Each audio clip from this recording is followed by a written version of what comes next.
పాంచాలి పంచభర్తృక. చాలా మంది తప్పు చెప్తున్నారు. భర్తలు.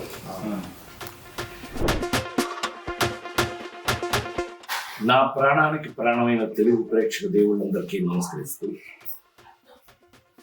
పాంచాలి పంచభర్తృక అనే సినిమాని, ఇది కుర్రకారు సినిమా అనుకోండి, ఇందులో నేనేం చేశానని మీరు సినిమా చూస్తే కానీ తెలియదు.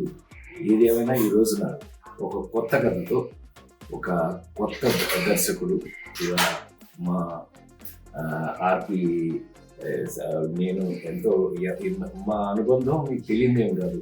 తెలుగు సినిమాలో గుర్తుండిపోయే పాటలు ఇచ్చిన, ఆనర్బుల్ సినిమా చేసిన ఆర్పి నేను ఇవాళ సరదాగా ఈ పోస్టర్ లాంచ్ చేయడం జరిగింది. రేపు మీ సినిమా చూస్తే చాలా సరదాగా, చాలా కాలం తర్వాత మంచి కామెడీతో చేసిన ఈ సినిమా మీ ముందుకు వస్తుంది. తప్పకుండా చూడండి. ఈ కుర్రకారుని బాగా మీరు ఆశీర్వదించండి. ఓం నమో వెంకటేశాయ.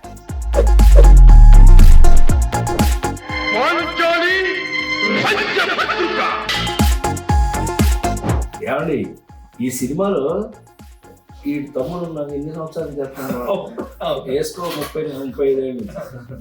వీళ్ళిద్దరూ కామెడీ చేశారు వీళ్ళిద్దరూ. నేను చెప్తున్నాను, మీరు అర్థం చేసుకోండి. చూడండి, వెల్ బ్లెస్ చేయండి.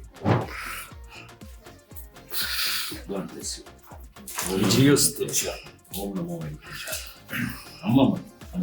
గంగా సప్తశిఖర గారి దర్శకత్వంలో చాలా వినూత్నమైన టైటిల్, అంటే పాత ఇదే అయినా టైటిల్గా పెట్టడానికి ఎవరు ఇప్పటివరకు ధైర్యం చేయలేదు. పాంచాలి పంచభర్తృక. ఈ టైటిల్లోనే ఏదో ఒక ఎంటర్టైన్మెంట్ ఉంది అనిపించింది నాకు. దానికి ఇంకొక కారణం ఏంటంటే రాజేంద్ర ప్రసాద్ గారు లాంటి ఒక అద్భుతమైన నటుడు, ఆయనతో పాటు హీరోలుగా చేస్తున్న మా జెమిని సురేష్ అండ్ తోల్రేగా, వీళ్ళిద్దరూ చేస్తున్న ఈ సినిమా కామెడీ పరంగా, ఎంటర్టైనర్గా చాలా పెద్ద హిట్ అవుతుంది మనస్ఫూర్తిగా అనుకుంటున్నాను. అందుకు I wish this movie very big success. Roll Rida as a musician నాకు ఫ్యామిలీ, అలాగే జెమిని సురేష్ అందరికీ తెలుసు, ఈజ్ మై బెస్ట్ ఫ్రెండ్. వీళ్ళిద్దరూ ఉన్నారు కాబట్టి ఈ సినిమా పెద్ద హిట్ అవ్వాలి. నా సినిమాకి ఎంత హిట్ అవ్వాలని కోరుకుంటున్నాను, అంతే పెద్ద హిట్ అవ్వాలని ఈ సినిమా కూడా కోరుకుంటున్నాను. All the best to the entire team. Thank you.